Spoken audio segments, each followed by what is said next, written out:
Are you looking for more flowers on your hydrangeas? Today we're going to show you how to prune for more blooms. We're going to start off with Hydrangea serrata or lace cap hydrangeas. They have the ringed flowers. These bloom on old wood, so it's very easy to see. The flower buds are right there and the leaf buds are a little bit lower and much smaller. These get pruned in late summer. If you don't prune them, you're going to have something like this, and you can see your flower buds below the flower heads. So if you cut just a little, your flower buds are intact and they'll just elongate and make you bloom.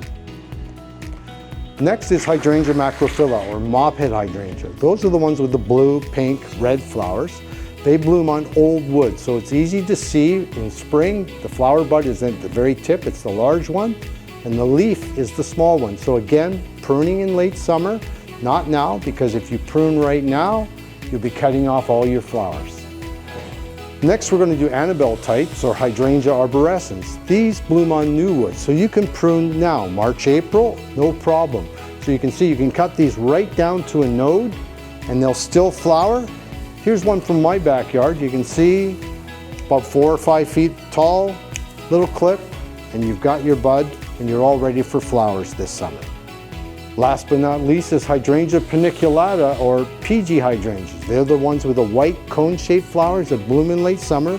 These also bloom on new wood, so your pruning timing is right now, March, April. And you can see it grew about 18 inches or so. You can prune this right down to a node, and then we're going to show you exactly where you should be pruning next.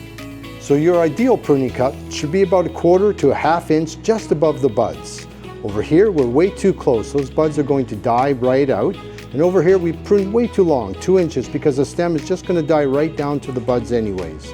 So remember, 1/4 to 1/2 inch. Now you know how to prune the 4 main species of hydrangeas so you can have plenty of flowers in your garden. Good luck.